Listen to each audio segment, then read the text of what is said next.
She looks like a white woman, right? She doesn't look like a Chinese, but she has a Chinese name, Lei Mei.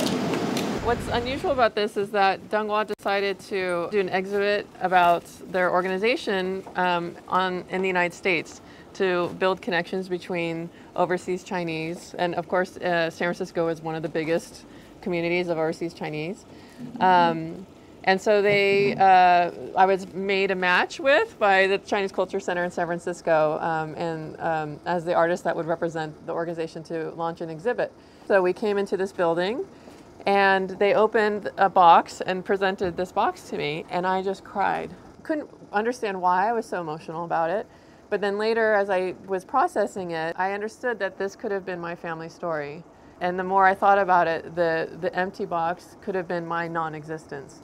And because in my family was a very hard story of immigrating to the United States.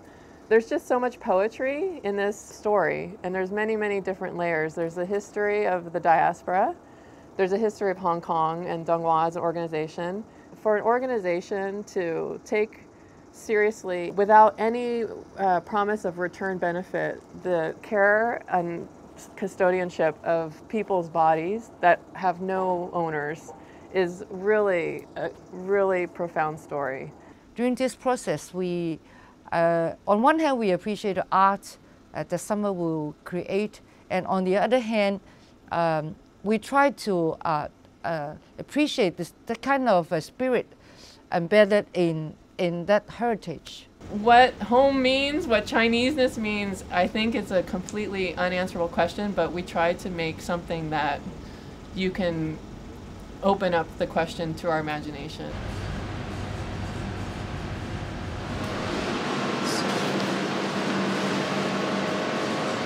So in our collections, right now, we have around over 2,000 correspondences received by Donghua. They are sent back to Hong Kong from 1920s. All of them are from the overseas Chinese organization.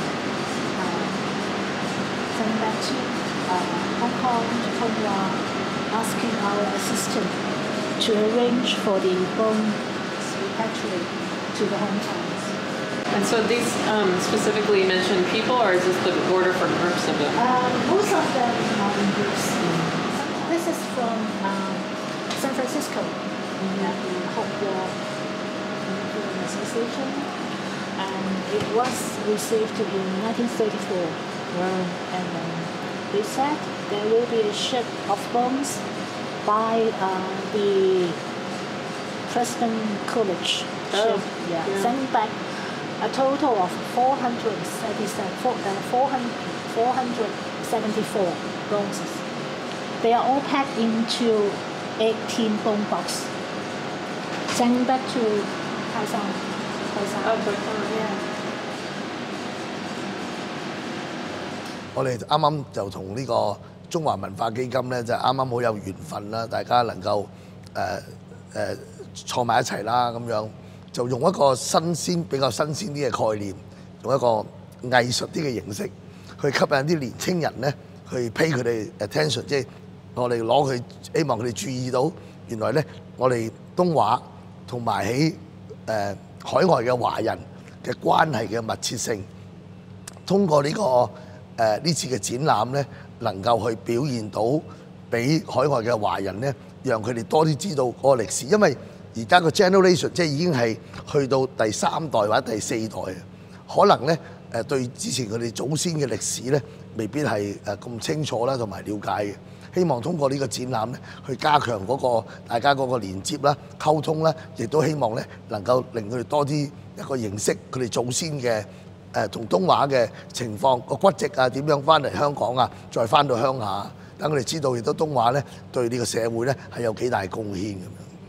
What strikes me in my understanding and learning about this organization and the Bone Repatriation Project is that at any turn, it could have fallen apart. That there's something really special that happened with your organization that decided to keep preserving this this service. Because at any moment you could have decided that maybe serving the people who needed hospital needs here was more important than dead people being brought back here. So what do you think made this alchemy, this happen in your organization? Chairman Allen also considered the bone repatriation work is really a great work in our Tongpa history, because when we consider at that particular moment the person involved, the logistic involved were entirely not easy. In particular, we have over decades we have helped say transport more than 100,000 bones from the overseas Chinese in America, around the world, back to Hong Kong, then back to the mainland. So, for example, you are the third or fourth generation? Second and a half. A second and a half. How is it that some cultural value was so strong that it got passed to me through my grandmother? And how was it that that could happen?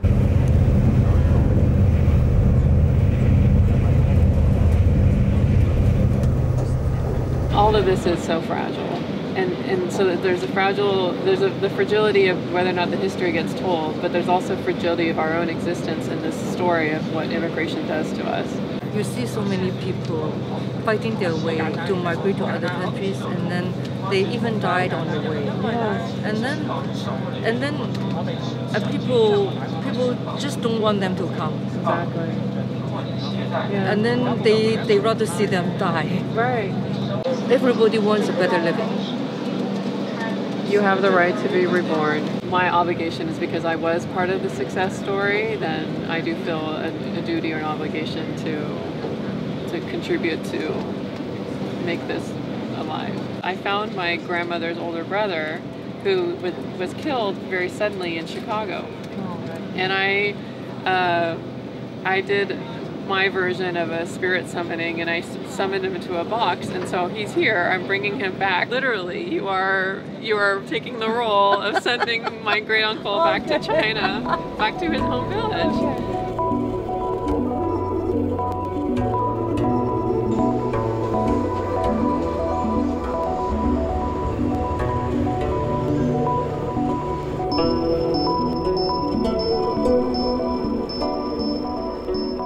All the Cantonese people, I mean, their ancestors moved from the north, right? Yeah.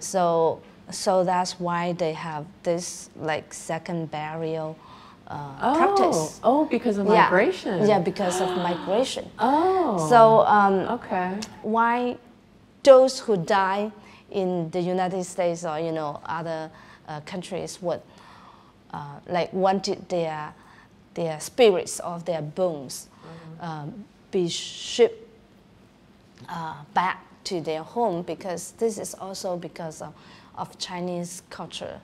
And there's another saying, fallen leaves return to roots.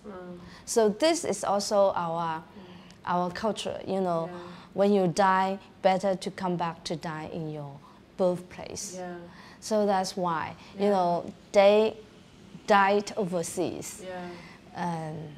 But they really want that their bones could be shipped back to their hometown, so that their families, their descendants would have the chance to go to his graves to pay respect for them. Yeah. I'm third generation. I mostly look white, and yet my grandmother, I am fulfilling her wishes. Yeah. I'm very aware that this feeling in her was so strong that she gave it to me, that even I lived outside the Chinese cultural context, but I have this feeling in me that I need to respect her practices. One of the practices I was really struck by, I read that in the first shipment of bones back from San Francisco to Hong Kong, a third of them were actually empty, and they were called spirit summoning boxes.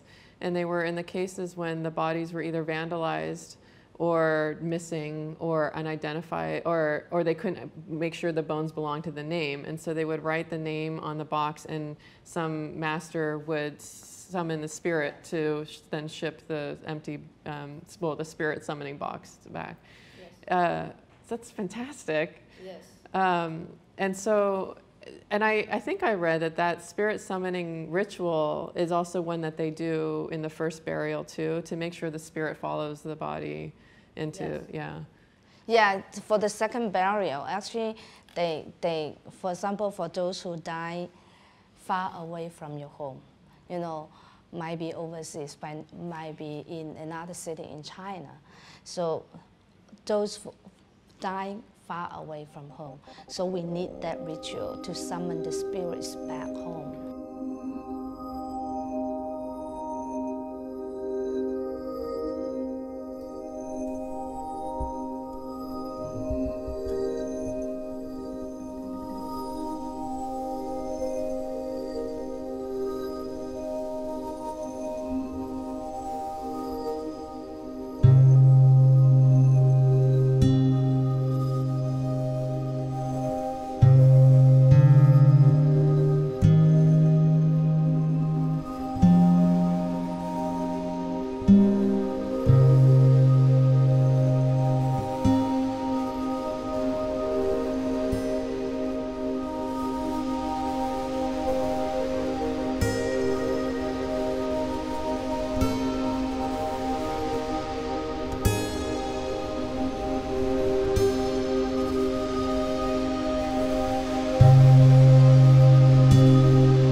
Hi. Hi. 求歸三藩市嚟嘅。美 Nice 國 to 嚟 meet 嘅。 you. Nice to meet you. So I understand this is where you saw boats coming that delivered bones at the temple. 佢好大鬼兜嚟，最係兜去遠流嘅啦嘛。幾歲啊？對人前都係結累，哦。好大鬼幫我咧記憶，好呢得個記可以。哦。即係我係最係兜去遠流嘅，覺得嗱呢要隻冧個智慧衰落佢嚟變蛋。後尾就嗰個鬼有鬼相傳啊，一骨啊，對一骨影相嘅一定一定。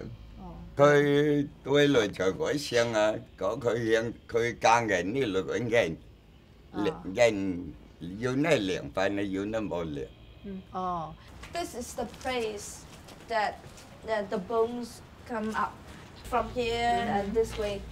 Okay. They used to be the gate. You got my now? Yeah, to the temple. Ah. The temple inside. They put the bones into the temple. So this is no longer. Now you can be a whole phong嘅啦。No longer. The temple was destroyed. Actually, Tonghua continued the service after the Second World War and then for a few years before 1949. So he could have seen the last batch also when he was just about 6 years old.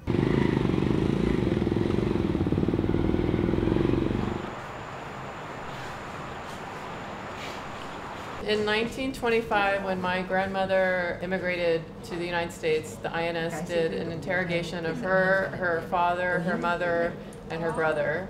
And this, I got from the National Archives, the interrogation, and that was the information that Donghua used to find my ancestral village. The one point I want to make, though, is that the beauty of these interrogations is that they were utter acts of discrimination by the government to prevent Chinese people from immigrating to the United States. And then in the end, they turned out to be rich archives for the diaspora history. 咁佢嫲最後定居喺邊個城市？ And where did your grandmother eventually reside, settle?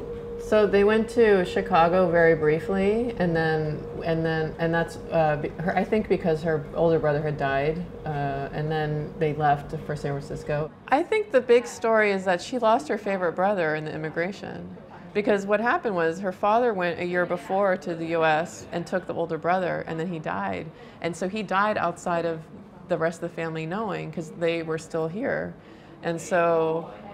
And it was kind of mysterious how he died. It was just, he got sick and he died. And so to lose a family member after an immigration and so young, and it was the oldest son, I think that's a big part of this story I'm coming to understand. And my grandma used to say it was her brother was very nice to her, that he looked out for her, was very sweet, and she loved him a lot. And I think that's what I'm listening to in this. I think that's what she wants me to know. And so, yeah, I think that's, and then this is where I think it does cross the bone repatriation, because he was buried in a way very quickly because they were so poor. And I don't think where he's buried is where he wants to be. He needs to be repatriated.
It's interesting to me because I feel an obligation to my grandmother to do what I think she wants me to do, which I'm not clear exactly what that is.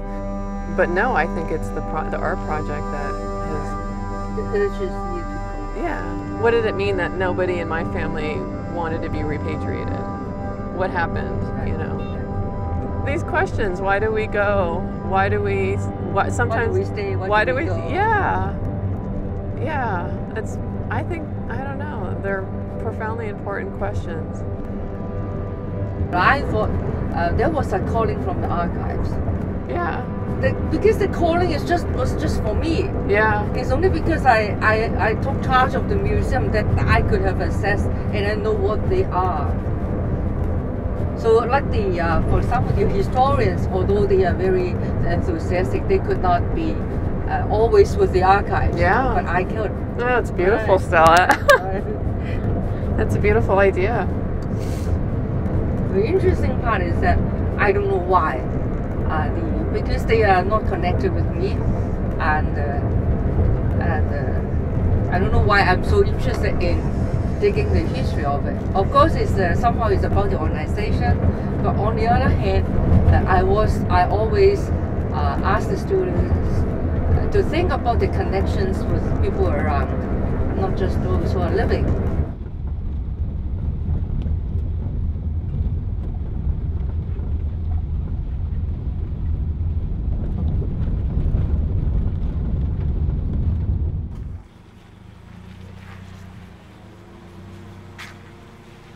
你企下呢，阿平啊，你企下呢水船啦，索咗你過啦。嗱。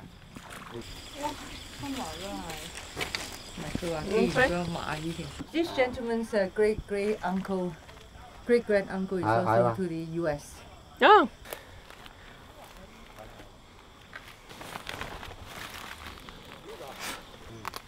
要名叫綠，我打講呢啲叫綠烏眼嗰啲，明嘛？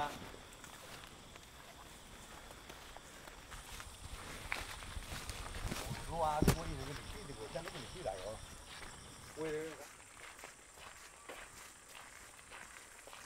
My great uncle.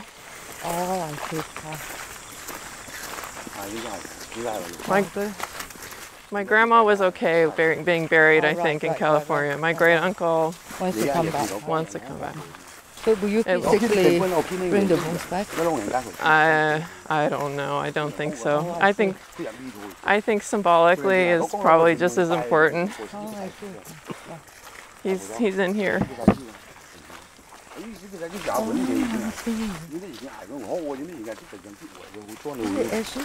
No, just the spirit. I see. I'm an artist after all. Oh, okay.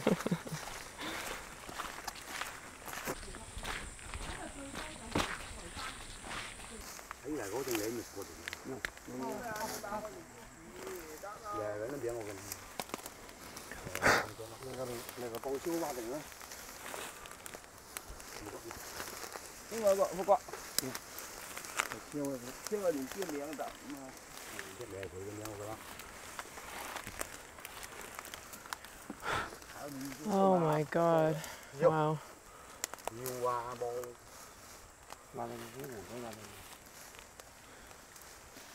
His great-grand uncle. They pay annual respects, but not on Qingmei Festival. They said They have their own in day. February. So, ostensibly, every mound here is somebody's burial. 係咪呢度周圍都仲有，定係呢度主要係你哋個？唔係啊，周圍都有喎。即係呢啲草呢度周圍都有嘅。有呢啲毛噶嘛。哦，呢度yeah everywhere yeah. So because I mean there is nowhere on space in the villages. Yeah. So as long as they have considered that this is a feng shui site, so Yeah. they can bury the dead. This is But outstanding. because these are his great grand uncles. Early ancestors. So.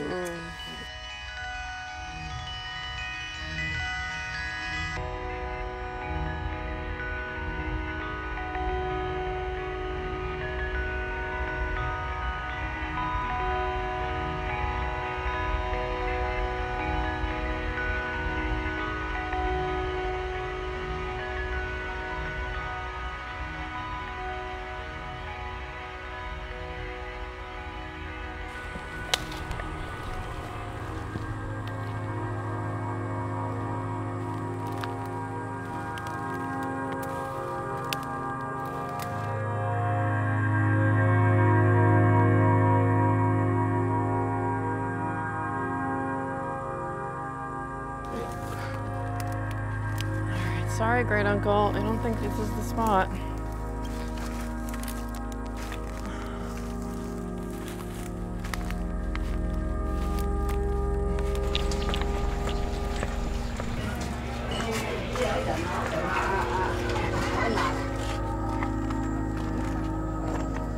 What's going on now?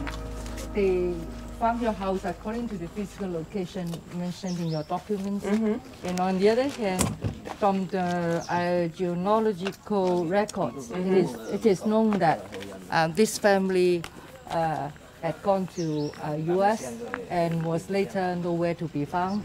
The village elders know this is the house of your ancestors. They're sure, or they think so. Yes, they're sure. Yeah. Thank you. Yes.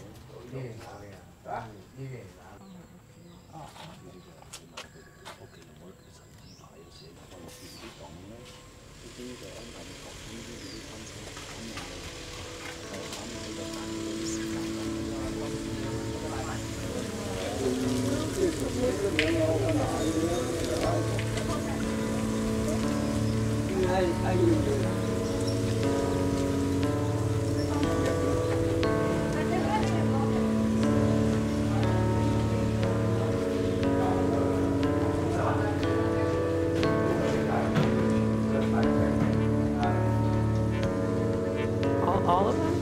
3.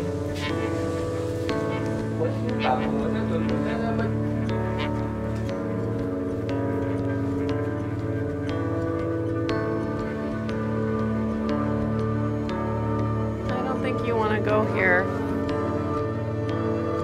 but I brought you back. Bye-bye. Bye-bye.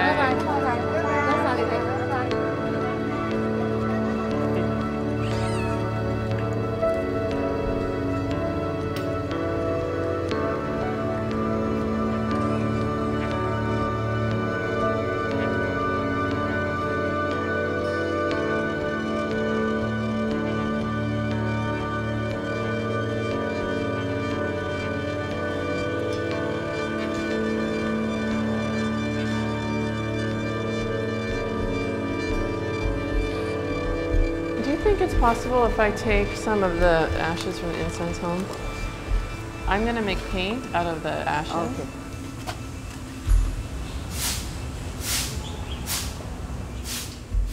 I give my heart to work here. He said it's better to serve the dead than the living. It's because they will not object to you. They will just listen to you. The descendants also need this place. So without this customer, then the coffin home will not exist. So it's also because of the descendants. Who are the descendants, though, in this case? Some of them are still having descendants. Mm-hmm. Yeah, of course, some are unpaid. I mean, they did not pay. They do not pay the rent, but there are still people who pay the rent, and also they come to pay respect to their ancestors. Do you think the bone boxes want to go home, or do you think they're home here? 你覺得呢啲骨想唔想翻屋企，或者佢覺得而家就係屋企啊？呢度 stay 喺度已經係屋企，stay at home。佢哋都冇得翻屋企。They think that they could not go home, and so this is their home. The only possible option for now is to take care of them by ourselves. The purpose of letting them stay is to allow them to be able to be claimed one day. That's my thought. This will be the point. To let them stay, and keep them. Take them to home. The future, the family to find them, take it home. There's a hope. There's a home, even if we know there's. Maybe the hope for home is more important. 即係希望佢哋終於有一日係有屋企嘅咯。You hope so.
舊金山嘅中華文化中心自成立以嚟，一直以多元教育活動同不同嘅當代藝術手法傳播社會正面嘅訊息。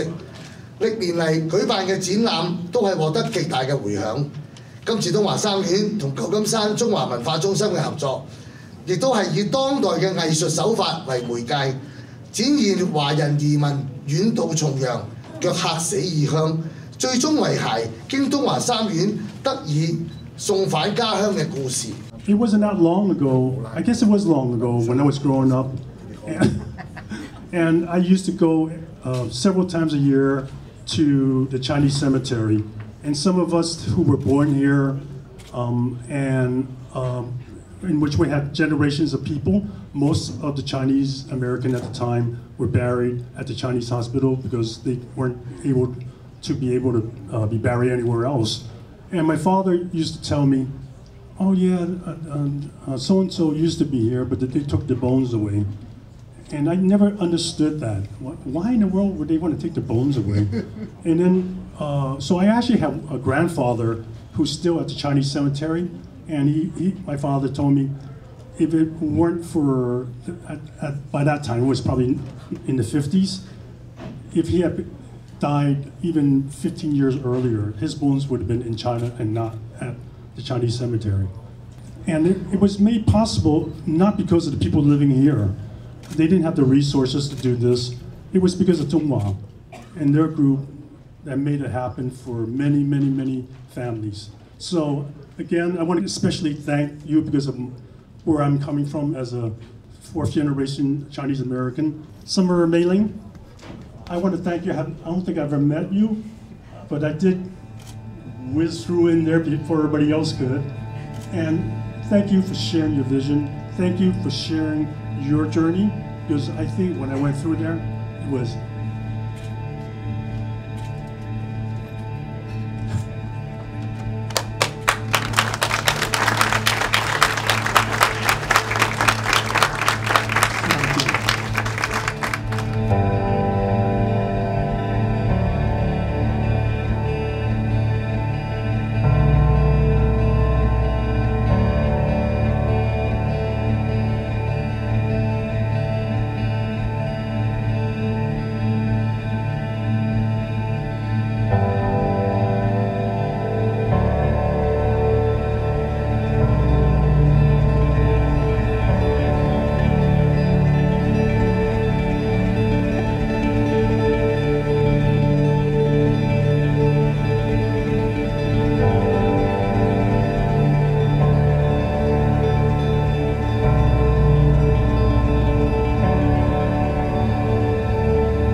Uncle.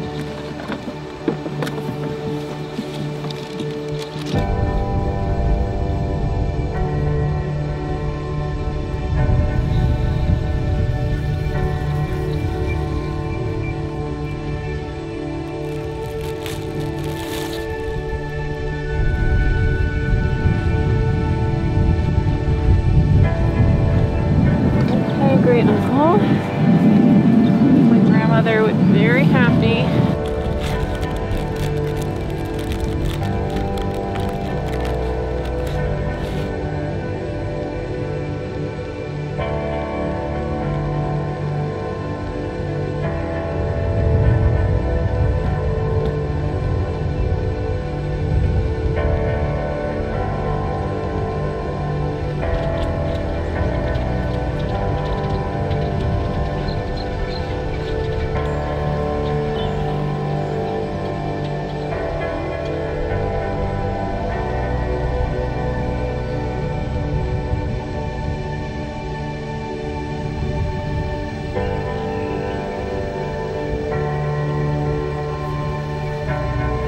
It is amazing. She's been gone almost 20 years. I miss her so much. It's kind of like amazing how this whole thing happened.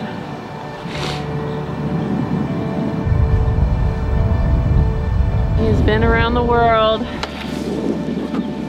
from mainland China to Half Moon Bay.